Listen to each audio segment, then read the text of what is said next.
Retrouve les Chacals en direct tous les mercredis à 21h sur Futur Radio.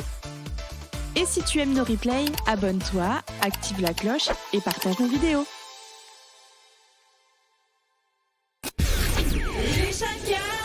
Les Chacals sur Futur Radio. Voyons voir, mais qu'est-ce que c'est que ça? S'ils n'existaient pas, il ne faudrait surtout pas les inventer. Hakuna Matata. Les amis, nous sommes avec vous jusqu'à 23h comme tous les mercredis soirs sur Futur Radio de 21h à 23h. C'est pas plus compliqué que ça. Et nous allons donc pouvoir démarrer votre interview à tous les deux, Mad et Nova. Ça va, ça se passe bien pour le moment? Bah écoute, ok. Bien.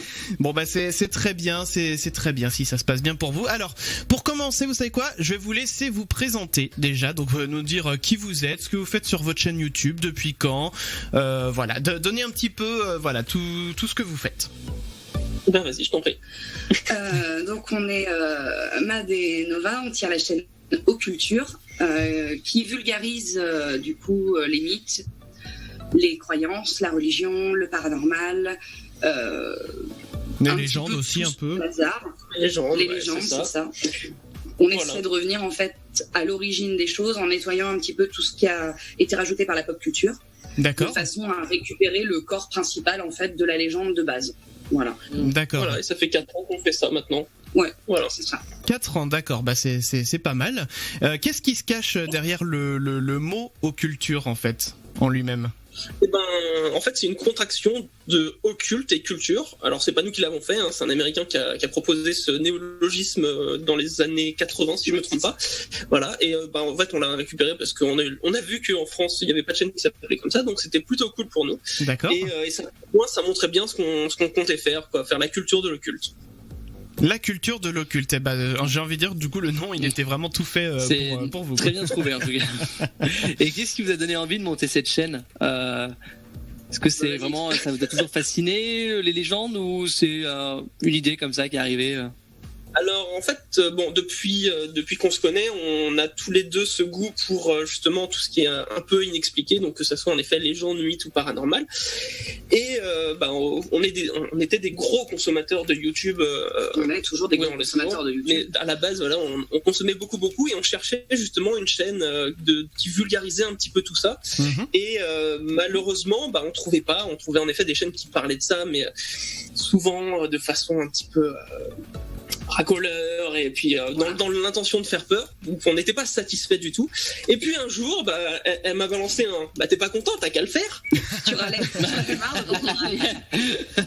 de si t'es pas content, t'as qu'à le faire. Voilà, et donc on a commencé à monter la chaîne. On a passé déjà 2 mois, ne serait-ce que parce qu'on voulait démarrer avec déjà quelque chose d'à peu près propre, avec un concept établi, une charte graphique, tout le bazar. Et du coup, ne serait-ce que le logo, on y a passé quoi, une bonne nuit? Oui, facile. C'est quand même un sacré logo en plus, hein. C'est pas juste le petit logo vite fait bien fait, non, il est vraiment détaillé et tout quoi. Il y a plein de détails, on a plein d'abonnés qui aimeraient savoir ce qui se cache vraiment derrière ce logo, mais justement c'est le seul mystère qu'on entretient sur la chaîne, c'est qu'on ne dévoile pas le logo, et pour l'instant personne ne l'a trouvé. On a dit qu'on le dévoilerait le jour où quelqu'un aurait réussi à isoler chaque élément et à donner le sens, la signification et la traduction, puisqu'il y a des choses dessus. Je vais décrire très rapidement ce que je viens de l'afficher là sur mon écran pour ceux qui du coup écoutent sur Futur Radio. Donc c'est un cercle déjà. Il y a 2 triangles qui se recoupent un petit peu à la manière de l'étoile de David, sauf qu'il y en a un qui est plus petit que l'autre. Il y a aussi un hexagone pareil qui est centré sur tout ça. Il y a un cercle au milieu. Il y a beaucoup de choses en fait dans le logo. C'est ça qui est assez incroyable.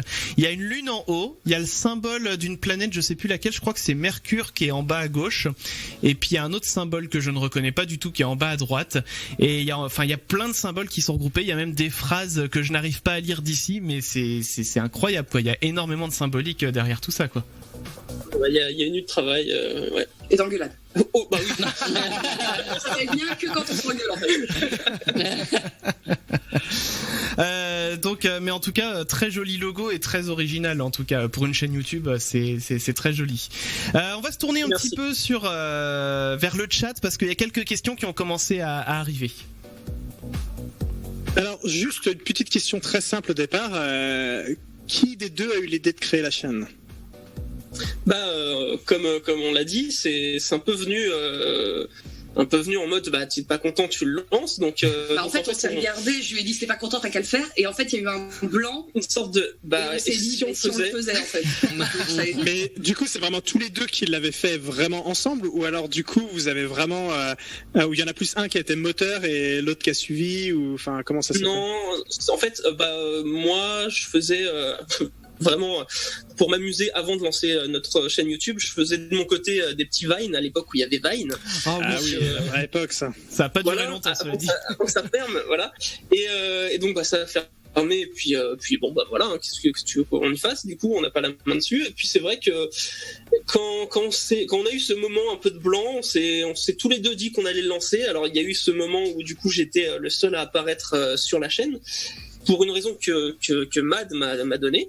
Alors là, ça va paraître hyper bête et peut-être un peu, je sais pas, pas honnête, mais en fait c'est surtout que démarrer sur YouTube avec un visage féminin, c'est la galère. C'est juste super compliqué, c'est une réalité. C'est tout à fait vrai. Et c'est bien dommage d'ailleurs, mais c'est tout à fait vrai.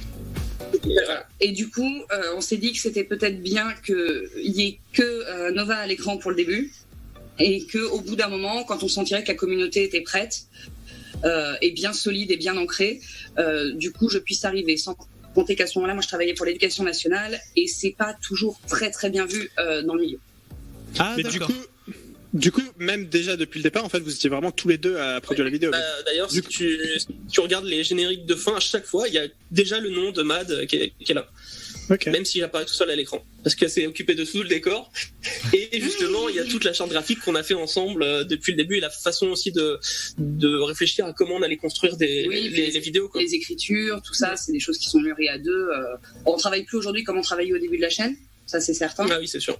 Mais oui, ça a été fait vraiment, pour le coup, vraiment à deux. Quoi. C'est ça. Ça a un petit peu évolué, quoi, finalement, votre façon de travailler.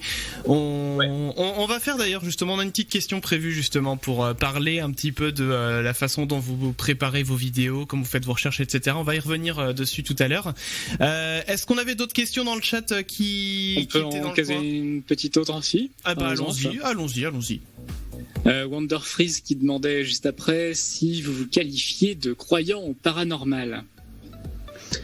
Non. Alors, on se qualifie pas de croyant en paranormal, on préfère se qualifier de vulgarisateur de croyances. On va être vulgarisateur, ce en quoi on croit, parce qu'il y a bien le mot croyant, si j'ai bien entendu la question.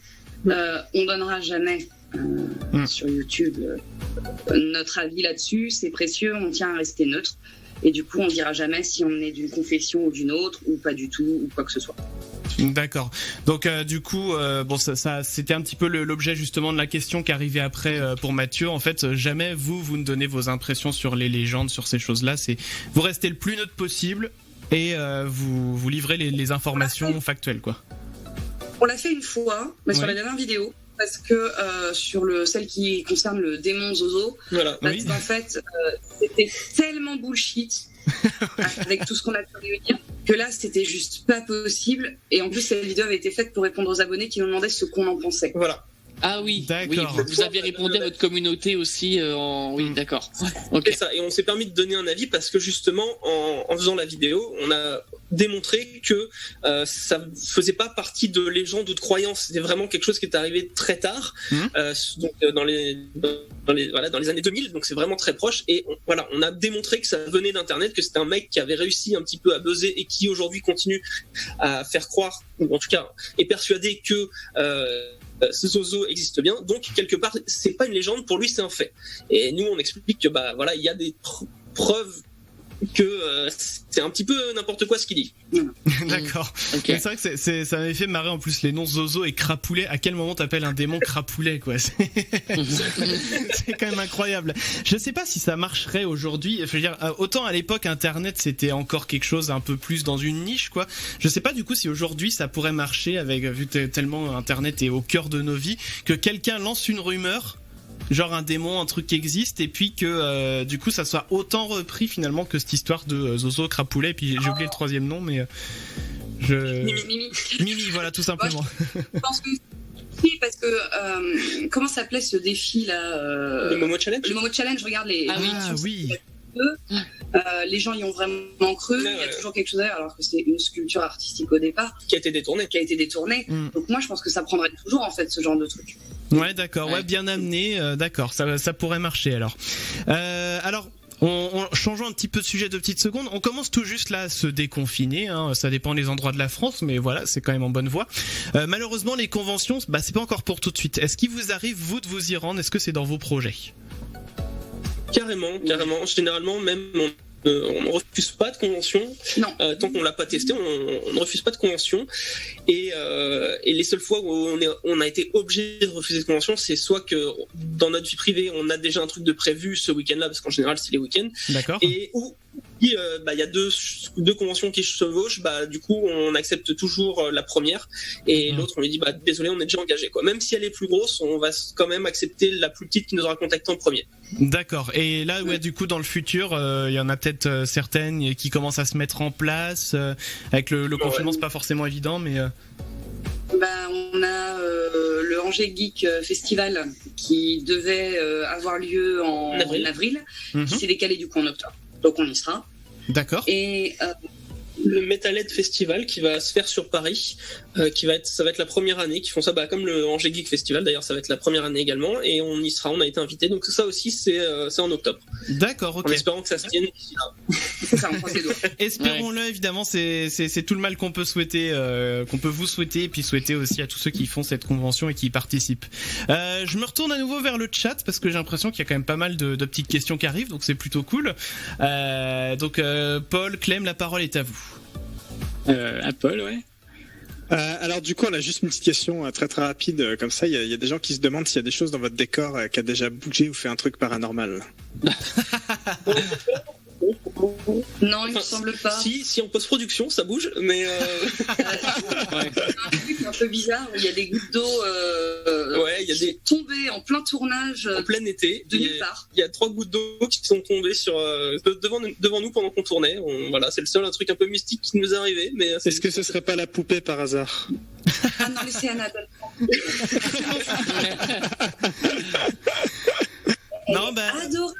Alors, par contre, va peut-être falloir que vous fassiez contrôler vos canalisations ou quelque chose, parce que si... c'est le toit. Il n'y a pas de canalisation. Il n'y a pas de pluie. On était en pleine sécheresse. Ouais, la condensation éventuellement, je sais pas. Ouais, c'est bizarre ça. Tiens, dis donc ça. Il va falloir enquêter. C'était peut-être une orange en fait. Est-ce que ça avait un goût bizarre ou On n'a pas eu le temps de goûter. On va aller chez le sol pour récupérer les gouttes de Moi je dis c'est Crapoulet qui vous a joué un mauvais tour. Il y a justement Dark Soul qui demande si vous êtes obligé de boire du sang de chef pour retirer votre malédiction. Oh là là. Non, on boit pas le sang de chèvre. À la limite le lait de chèvre si on aime ça, mais le sang de chèvre, sérieusement. Faut pas déconner. Faut pas faire ça, faites pas ça. Laissez les chefs tranquilles. Je vois d'autres questions qui arrivent, notamment la Wonder Freeze qui a voulu ou Wonder Freeze, je sais pas trop, qui a voulu en reposer une. On les garde sous le coude, on va continuer de les poser, mais je vois que du coup le temps tourne et ce soir ça tourne à une vitesse, c'est incroyable. Voilà, vous inquiétez pas, on a noté toutes les questions, on va y revenir dans les autres parties. Wonder Freeze, j'ai noté. Évidemment. Des questions du coup qui sont arrivées dans le chat de Twitch, donc on va pouvoir les prendre maintenant. Alors du coup, Paul, Clem, vous... Alors si je commence, j'avais Wonder Freeze qui a demandé il y a quelques temps si vous aviez peut-être des recommandations de livres sur l'occulture, peut-être un top 3, quelque chose comme ça. Alors généralement, déjà pour info comme ça tout le monde sait, tous les livres que nous on utilise, on les met en source sous nos vidéos. Voilà. Après de là à dire qu'on a un top 3, pas vraiment, parce qu'en fait, vu qu'on adore croiser les sources, que pour nous c'est nécessaire même de croiser les sources, c'est compliqué de dire qu'il y a un livre qui est vraiment fiable à 100%. À notre connaissance, il n'y en a pas de fiable à 100%. Donc de là à dire qu'on a un top 3, non. Par contre, il y en a qu'on utilise plus que d'autres. Oui, on utilise beaucoup le dictionnaire infernal de Clancy. Le Pseudo Monarchia Daemonum. Ouais. Voilà. Ah si, moi il y en a un que j'aime beaucoup parce que je le trouve très intéressant. Alors à lire avec des pincettes, parce que c'est un livre qui a été dangereux, qui pourrait encore l'être parce que. Ah oui. Non, ce n'est pas le livre d'un abominable petit moustachu qui parlait très fort. Attends, en vrai, je me suis posé la question. Ma question c'était est-ce qu'il peut être vendu en France? Donc il est vendu en France, celui-là aussi. Ok. Mais c'est le Malleus Maleficarum. Le marteau des sorcières. Appelé aussi le marteau des sorcières. Qui est un livre qui a été écrit par un certain Henri Institoris, qui a reçu une bulle papale de validation, où aujourd'hui il y a débat sur son officialisation. Bref, ce livre il est dangereux, il explique, c'est juste un manuel juridique qui explique comment trouver une sorcière, comment l'interroger et comment la condamner. Et quand on le parcourt de long en large, on se rend compte qu'il n'y a aucun moyen de s'en sortir, si tu veux. C'est-à-dire que si elle saigne, c'est une sorcière, parce qu'elle saigne pour faire semblant de saigner, et puis si elle saigne pas, c'est une sorcière parce qu'elle saigne pas. Et tout est comme ça de A à Z. Ah oui, ils vont trouver des moyens n'importe comment, de toute façon, t'en as une point. Ouais. Oui, c'est ça, là. Oui. Et ce livre a en fait été un énorme appui sur l'Inquisition. Voilà. Ah bah tu m'étonnes. Ah bah oui, ok. Ouais, je comprends à quel point ça peut être dangereux ce genre de dos, ouais. Bah oui. Exactement. Ok, très bien. Alors je reprends moi aussi les questions là qui sont dans notre liste à nous. On était rendu à Damien, tiens. Oui, on va parler un peu des coulisses. Donc comment ça se passe au niveau de la création d'une vidéo, donc de l'idée, de l'écriture jusqu'à la mise en ligne, hein, en passant par la recherche bien sûr et la production. Déjà on se met pas d'accord sur les sujets. On choisit un peu le sujet qu'on veut et on se lance dans nos recherches. En général, on commence assez simplement entre guillemets par faire des recherches sur internet. Après, on va un peu plus loin, on pousse sur les livres si besoin. Et on a tous les deux une façon de fonctionner en termes de recherche. On n'a pas la même méthodologie. On fonctionne pas pareil. Moi, je suis un écureuil, j'accumule absolument tout ce que je trouve. J'ai une grosse pile comme ça avec livres, PDF et tout ce que je peux. Et après, je lis tout d'un coup. Et après, je commence à écrire. Toi, moi, au contraire, c'est-à-dire que je vais faire une toute petite recherche et après, je vais faire j'ai pas la réponse à ça ou ça c'est incohérent. Et là, je vais encore faire d'autres recherches pour avoir ma propre réponse et me dire non, bah ça c'est une connerie, je le mets de côté. Ou bien, ok, ça je sais comment l'expliquer et je peux continuer sur autre chose. Et puis, maintenant sur la chaîne, ce qu'on disait au début de l'émission, c'est qu'on fonctionne plus pareil. Au début, on écrivait plus ou moins ensemble. Et là, maintenant, ce qu'on fait, c'est qu'on a un sujet chacun, on travaille dessus de notre côté. Et puis après, on fait relire par l'autre pour essayer de faire en sorte qu'il y ait une cohérence dans l'écriture, vu qu'on va forcément pas avoir le même système de rédaction. Donc ça, c'est la première partie. Selon la vidéo, ça dure plus ou moins longtemps. Il y a plus ou moins des disputes. Voilà. Et puis, le timing est plus ou moins pas le même en fait. C'est-à-dire que sur une petite vidéo comme Zozo, ça m'a pris une semaine et demie à l'écrire. Quand même. Voilà. Ouais, mais c'est pas énorme. En recherche plus écriture, pour nous, c'est vraiment pas énorme. D'accord. Et sur Les Sorcières de Salem, qui a été mon gros bébé, 3 mois. J'ai adoré. 3 mois. Ouais, 3 mois de travail. Mais moi, en regardant cette vidéo sur les sorcières de Salem, je me suis dit, mais tous les noms que vous avez balancés, toutes les dates, je me suis dit, non mais c'est pas possible. Enfin, il y a le travail derrière, il était genre ouf. On a implosé plusieurs fois. Ouais, on a implosé plusieurs fois. J'ai pas beaucoup dormi ces 3 mois. J'ai 3 heures de sommeil par nuit. Et puis surtout, on devenait fou avec les arbres généalogiques. Et encore, dans la vidéo, il est simplifié l'arbre généalogique parce qu'on a encore le complet. C'est juste impossible à mettre en vidéo. En fait, on n'avait pas les capacités d'animation pour pouvoir tout montrer. Et puis surtout, ça aurait été vraiment très très long. Donc ça, c'est juste l'écriture. Derrière, il y a le tournage. C'est ça. En général, on tourne en 2 fois. On a vu qu'on a la possibilité de le faire. C'est l'un puis l'autre sur 2 soirs différents. Et puis après moi, je touche plus rien, après c'est montage et là c'est mon boulot puisque c'est mon vrai boulot en dehors de la chaîne et du coup une fois que c'est monté on regarde, on revérifie. Alors évidemment il y a des conneries parfois qui passent mais c'est pas infaillible. Et puis après ça balance sur YouTube et on est content et les gens en général sont plutôt contents, donc c'est ce qui nous ravit le plus. Ouais, c'est ça. C'est bien complet comme petit making of. C'est bien rodé surtout comme façon de travailler. C'est très carré. Mathieu. Ouais.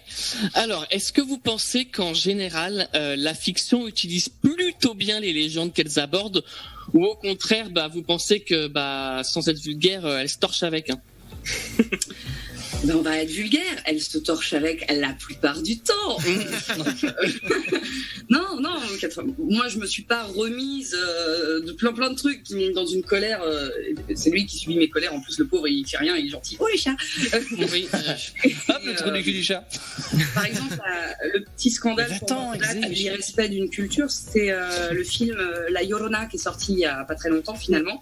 Qui en France ne s'appelle pas La Llorona. Qui en France ne s'appelle pas La Llorona, qu'ils ont appelé La Dame Blanche, qui n'a absolument rien à voir et qui défèque sur une culture pour un souci de traduction. Là, clairement, de notre point de vue, c'est vraiment de l'appropriation culturelle à balle, quoi. Avec modification. Voilà. C'est assez désagréable.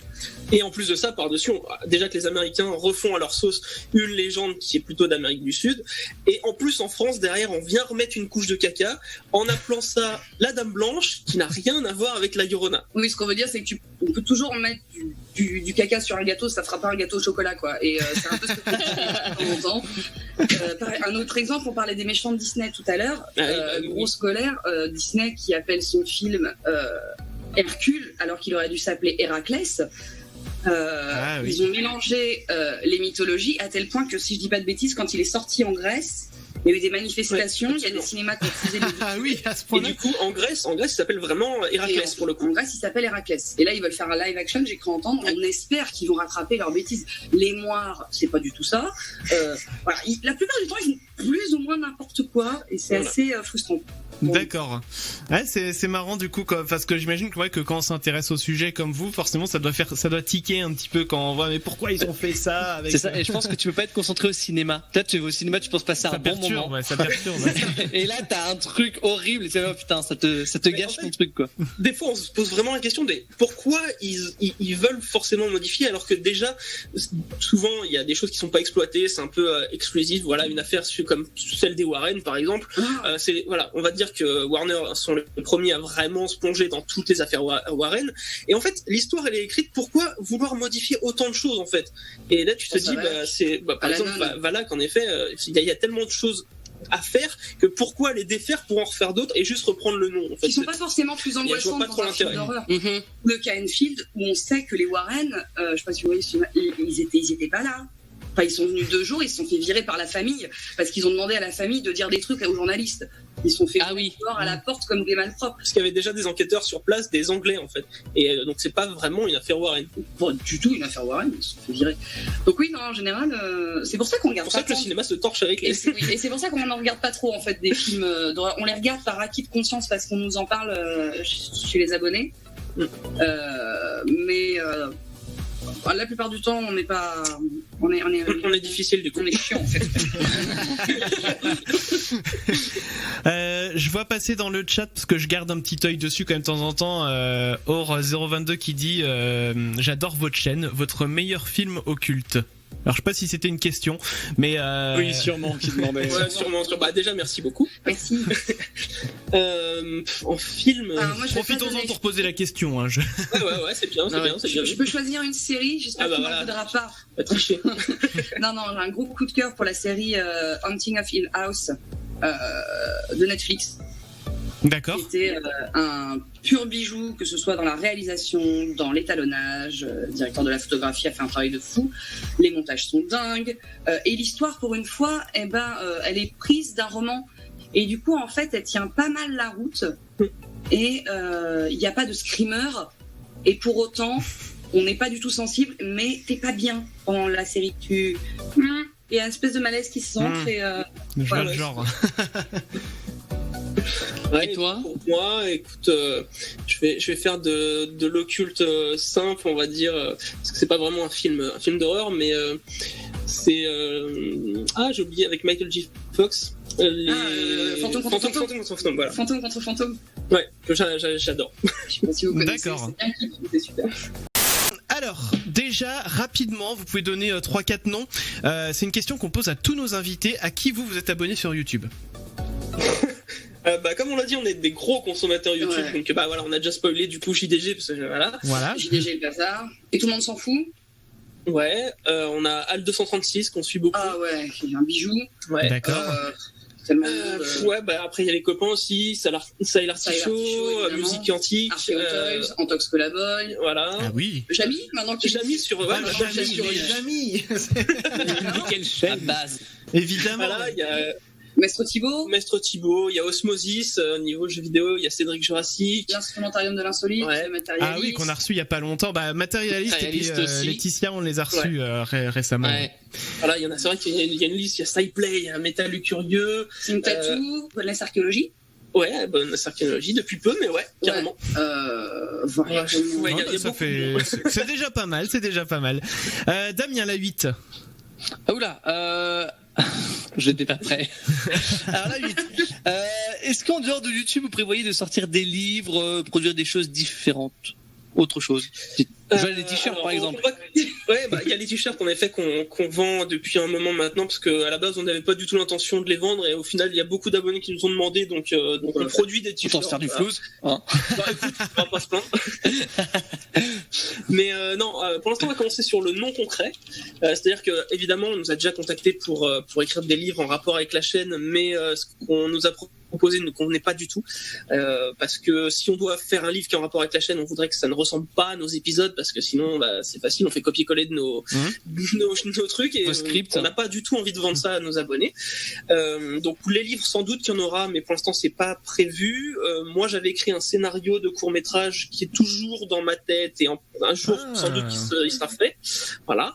Mais en plus concret, il y a quand même Madeleine qui va sortir des livres très bientôt. Fort. Et vous allez avoir une petite exclue, parce que vous allez avoir la date où je vais enfin pouvoir tout annoncer. Ouais. D'accord. Parce que jusque-là, tout était secret avec l'éditeur. Ça fait 3 ans que je travaille, plus de 3 ans en fait, que je travaille sur une trilogie de romans pour le coup. Et le premier devrait paraître fin août. Voilà. Ah oui. Yes, donc c'est prochain là. C'est justement on avait Okami sur le chat qui nous demandait pour quand était prévu le livre justement. Non, si on dit pas de bêtises, c'est fin août. Fin août normalement. De toute façon, on annonce tout ça le 13. Non, 18 juin. On a l'autorisation de ton éditeur le 18 juin à communiquer sur des trucs. Voilà, donc le 18 juin, il y aura toutes les infos, il y aura couverture si tout va bien, il y aura le titre de la trilogie. Et toutes les petites infos comme ça. Par contre, voilà, pour vous, je peux donner quelques infos légères. Normalement, je n'ai pas le droit de dire quoi que ce soit. Je peux dire qu'il y a de la violence, du cul. On aime ça. Est-ce que c'est du cul violent du coup? Il y en a. Ça m'intéresse. Une aventure quand même. Il y a une aventure. Il n'y a pas de vrai gentil. Oh. Voilà. En même temps, dans la vraie vie, c'est pareil. Il n'y a pas de tout blanc ou tout noir. On est tous un peu gris. Exactement. C'est ça.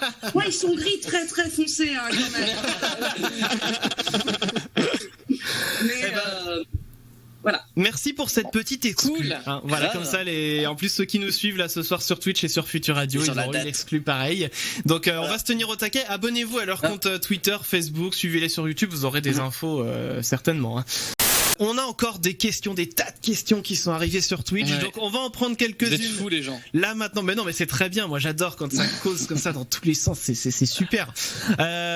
J'aimerais donc qu'on en prenne une ou deux là tout de suite. On fera le défi après, et puis on pourra reprendre encore quelques questions en fonction du temps qui nous reste. Et qui sait, on va peut-être pousser encore après 23h.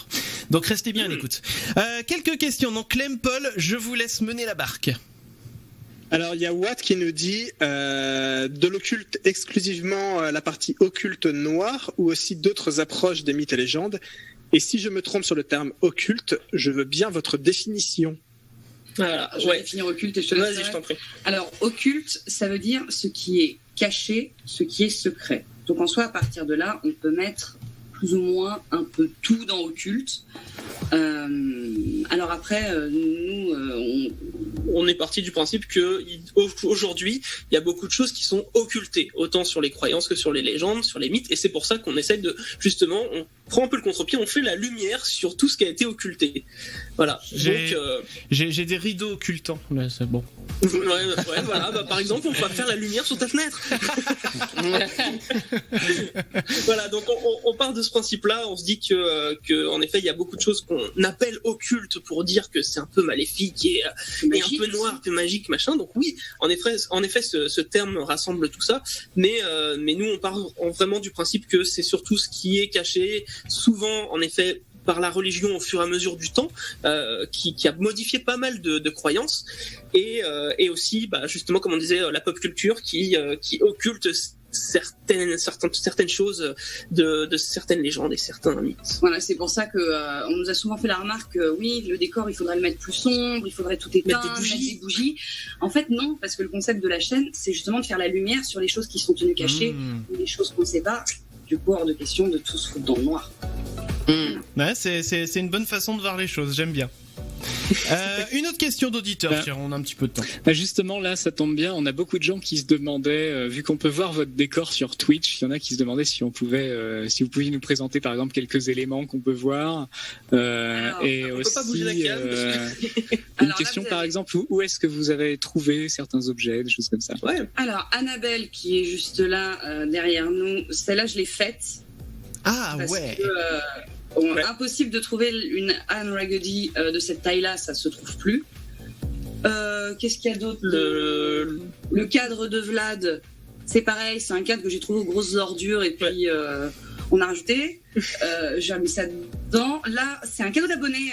D'une abonnée, le petit tableau qui est au-dessus. Elle nous a fait ça à une convention, elle l'a trouvé tellement beau qu'on n'a pas pu résister à le mettre dans le décor. Voilà. La planche Ouija, c'est un artisan qui a juste un talent de fou qui nous l'avait offerte. Voilà, et la plupart des objets viennent soit de récup, soit de fabrication. Et beaucoup d'Emmaüs aussi. Beaucoup d'Emmaüs. Une façon de faire une bonne action tout en alimentant le décor. Voilà. Et puis les brocantes, un fou chiné. Ah oui, ça, les brochantes, les brocantes, pardon. Les brochantes. Non, les brocantes, c'est vrai qu'on peut trouver des fois des vrais pépites, mine de rien, dans les brocantes. Hein, mais faut avoir l'œil, faut avoir l'œil. Il faut pas avoir peur de demander aussi, parce que parfois il y a des trucs. Ouais, c'est un peu bizarre. Nous, en brocante, avec un de nos amis, on a un jeu. Pendant toute la brocante, on cherche l'objet le plus moche.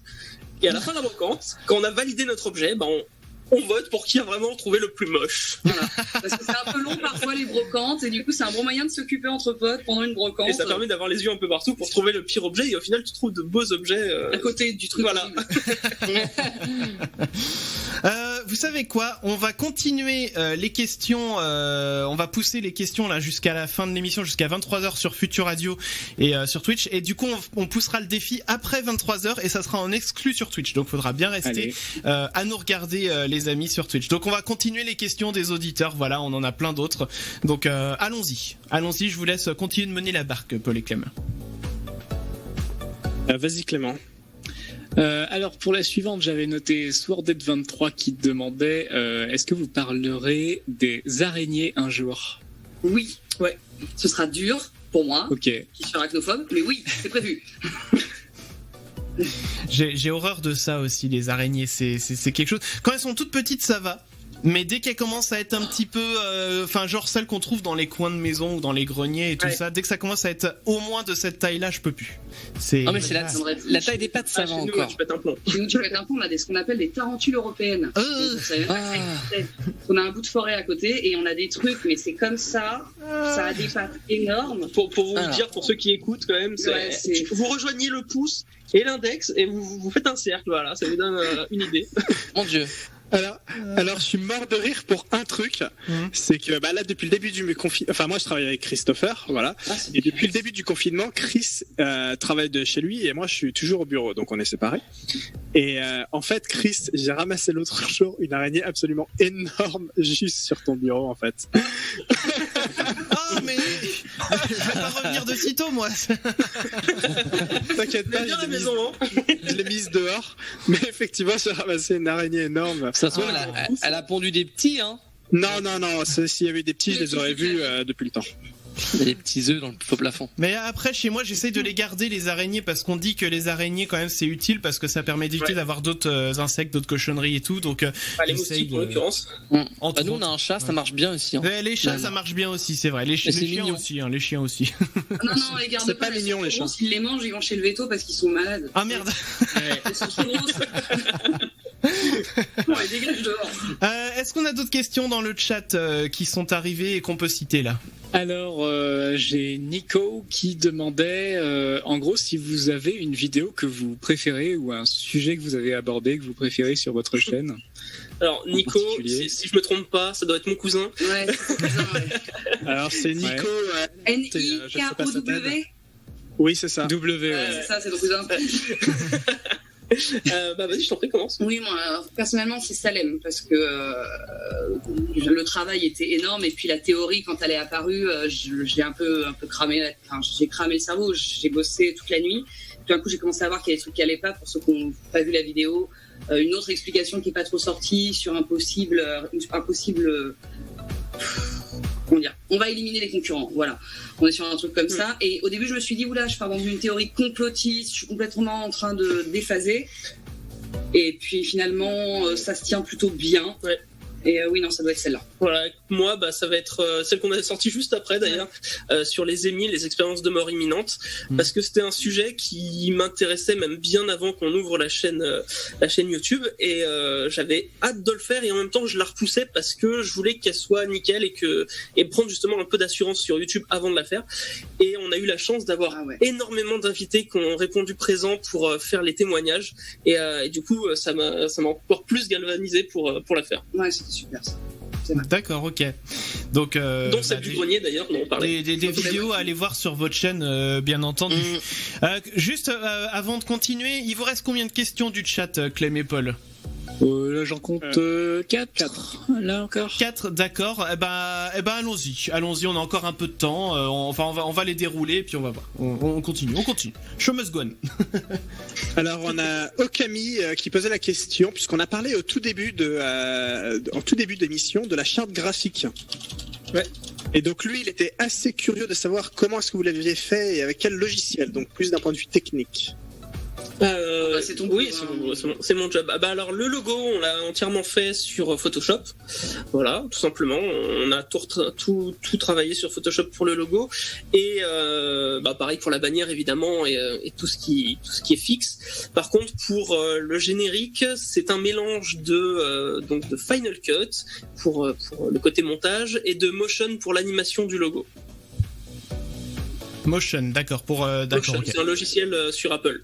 Ok, d'accord. Allons-y, question suivante. Oui, question de quelqu'un qui est arrivé en cours de live et qui se demandait comment avez-vous eu cette passion pour les trucs mystérieux? Peut-être que vous l'aviez dit au début. Non, on l'a pas dit. On l'a pas dit, non. C'est une question qu'on nous pose souvent. Ouais. Vas-y, je t'en prie. Moi, c'est clairement parce que je suis une boulimie de lecture. Je lis beaucoup. Je lis à peu près 5 à 6 livres par semaine. Donc forcément, au bout d'un moment, à force de lire, il y a d'autres questions qui se posent, et puis c'est la base de beaucoup d'histoires, beaucoup de romans, beaucoup de contes, et voilà, c'est venu comme ça. Voilà. Alors que moi, c'est plus venu par le cinéma et les séries en fait, parce que depuis tout petit, je suis un gros consommateur de films et de séries, et des trucs à la con, hein, genre Casper et Ghostbusters, ça a commencé à me faire poser des questions, donc je les posais autour de moi, à ma famille, et j'avais pas de réponse. Donc en fait, moins t'as de réponses et plus tu t'intéresses au sujet au final, et c'est venu comme ça, tout simplement. Ok. Très bien. Je vous laisse, qu'on a encore un petit peu de temps. On peut continuer. Je vois qu'en plus, il y a encore d'autres questions qui arrivent dans le chat. Les gens, vous êtes au taquet. C'est incroyable. Ouais. Allons-y. On continue. Alors, sur un sujet un peu différent, on a Cercle Musique 29 qui pose la question. Quelques jeux vidéo auxquels vous aimeriez jouer? Alors, je sais pas si vous jouez, vous, ou pas. Si. Quand on a du coup, il nous dit Slenderman, par exemple. Alors, je sais qu'il y a eu plusieurs jeux Slenderman. Nous, on en a eu un sur Wii U. Ouais, c'est ça, sur Wii U. Ouais, j'ai pas réussi à le finir parce que en fait, je sursautais. Il y avait beaucoup trop de moments de surprise. Elle parle, mais elle l'a pas fait. Hein. Le jeu m'éclate pas plus que ça. Voilà, donc mais après, je sais pas si j'en connais qu'un. Donc, en tout cas, j'ai eu que celui-là qui est un jeu indépendant. Donc, je sais pas du tout s'il y en a eu d'autres. Mais non, mais dans les jeux vidéo, après, c'est vrai qu'on consomme un peu de tout. Oui, Elder Scrolls, Assassin's Creed, Alice Madness Return. Ouais, un très bon jeu. On attend le 2 avec impatience. Le 34, je sais même plus. Pour le prochain. Le prochain. On compte plus, c'est ça. Développé par American Maggie, voilà, qui est en cours, il est en cours, on l'attend. Voilà. Très bien. Allez, on a encore le temps pour une dernière question du chat. Paul, tu prends la dernière là. On a Or 022 qui demandait si vous avez prévu de bosser encore avec d'autres youtubeurs, et apparemment il aimait beaucoup les collabs, et effectivement c'est par des collabs qu'il vous a connus. Ah, c'est cool. Oui, au final, c'est sûr qu'on ne fait pas tout le temps des collabs parce que ça demande de l'investissement, et puis généralement quand c'est des collabs, les gens se font pas payer, et c'est vrai que c'est bénévole, donc ça leur prend aussi du temps, donc on n'en fait pas tout le temps. Mais oui, c'est prévu qu'on travaille avec des youtubeurs, et on essaie de varier les youtubeurs, et surtout les appeler quand c'est nécessaire. Voilà, quand c'est nécessaire, quand le sujet s'y prête. C'est vrai que par exemple, Cédric Jurassic, on a prévu de faire une autre collab avec lui sur un sujet. On a quelques idées, quelques personnes avec qui on se verrait bosser, mais voilà, ça dépend toujours du sujet. Il faut que ce soit pertinent. Sinon, ce serait juste un caméo, quoi. Ok. Alors, je m'excuse pour Or 022 qui est une fille. Apparemment, j'ai dit que c'est un garçon. Donc, si on veut vous soutenir, parce que ça y est, on arrive bientôt à 23h. Donc, tous ceux qui nous écoutent sur Futur Radio vont retrouver la musique dans quelques minutes. Mais on va pousser sur Twitch un petit peu. Donc, pour tous ceux qui nous écoutent encore, on peut vous soutenir. Vous avez un Tipeee et un Utip, me semble-t-il. C'est ça. Absolument. Et une cagnotte en cours, puisque l'ordinateur sur lequel vous nous voyez date de 2011 et est en train de rendre l'âme, donc on ne sait pas quand, mais bientôt on ne pourra absolument plus tourner de vidéo. D'accord, donc pas voilà. tourner si, mais les monter non. Voilà. On retrouve donc on retrouve toutes ces infos bien sûr aussi sur vos réseaux sociaux, Facebook, Twitter. Vous avez votre chaîne Instagram aussi d'ailleurs. Hein. Vous avez donc votre chaîne YouTube qui s'appelle Occulture que les amis vous pouvez retrouver. Voilà, vous pouvez vous abonner. Et oui les amis, on vous fait un petit bonus, voilà, ce soir, vous avez été tellement au taquet qu'on s'est dit qu'on allait pousser un petit peu l'émission un peu plus tard, voilà, histoire quand même de profiter de ce bon moment quand même, hein. Nous on passe un très bon moment en tout cas en votre compagnie, Nova et Pimad. Donc ça fait bien plaisir, et puis je vois en plus que dans le chat ça cause bien ce soir, donc ça fait bien plaisir ça aussi. N'hésitez pas d'ailleurs à nous follow sur Twitch, hein, comme ça vous serez notifiés lors des prochaines émissions, hein. On rappelle que c'est tous les mercredis soirs de 21h à 23h. Alors au programme dans tout ça, est-ce que on a des questions qui nous restent à tout hasard? Des fois qu'il y en a qui sont arrivés entre temps. Oh bah oui. Bref, ouais. Vas-y Clément. Vas-y J'ai Clément. Mimoso qui demandait tout à l'heure. Alors, est-ce que vous connaissez et ou lisez les livres de Maxime Chantal? Chatham. Chatham. Elle s'était corrigée en plus. Ah d'accord. Alors oui, on connaît les livres. Après, je crois que j'ai dû en lire un seul, plus par manque de temps que oui. par déni de ce qu'il fait, parce que c'est plutôt bon. Mais ouais, voilà, on n'en lit pas tant que ça, mais je sais pas si t'en as lu toi. J'ai dû en lire, mais je t'avoue que c'est. Ouais, c'est pas trop ton style. C'est pas ce qui m'a marqué en fait. Mais donc voilà, mais oui, on connaît. On connaît en tout cas. Voilà, donc la question est posée. Du coup. On va pouvoir faire ce petit défi. Et moi, j'en avais une autre. Ah, t'en avais une, mais faut me dire. Moi, je sais pas. Faut lever la main. Je t'ai dit qu'il y en avait deux, et en plus, je me suis fait engueuler. Me suis fait engueuler par. Oula, c'est écrit petit là, par contre. Oula, j'ai tout perdu. Oh là, je perds les pédales. Bon, tu t'es fait engueuler par la personne du chat, quoi. Par Ocol, voilà, c'est ça. Voyons. Alors, il a dit, en parlant complétiste, il y a 5 minutes là. Alors, il y a 5 minutes là, c'était déjà peut-être il y a 45 minutes. Ah, c'est quand on parlait des sorcières de Salem. Vous savez si des anthropologues ou historiens ou sociologues ont créé une sorte de classification pour les mythes actuels qu'ils créent avec leur imagination infinie? Ça entre dans les légendes urbaines ou quoi? Question un peu compliquée pour finir. Ouais. Non, je crois pas qu'il y ait quelqu'un qui ait tout référencé. Non, pas que je sache. Non, tout est un petit peu séparé de toute façon. Par exemple, dans le mythe, il va y avoir par exemple, je sais pas, l'oiseau tonnerre. L'oiseau tonnerre. Bon, et ben il y a ce mythe. Il y a des gens qui vont étudier de leur côté le mythe, d'où il vient, ses racines, sociologiquement ce que ça voulait dire sur les gens qui croyaient. Et puis d'autre côté. Il y a des gens qui vont essayer de trouver cet oiseau tonnerre. Les cryptozoologues. Qui vont travailler dans leur coin. Non, il n'y a pas quelqu'un qui a créé un grand collectif, malheureusement, de travail. Pas à notre connaissance. En tout cas, pas à notre connaissance. Très bien. Et ben voilà, la réponse est donnée. Allons-y. Question plus simple. Il en reste encore. Voilà. Non, c'est moi qui l'ai inventé celle-là à l'instant.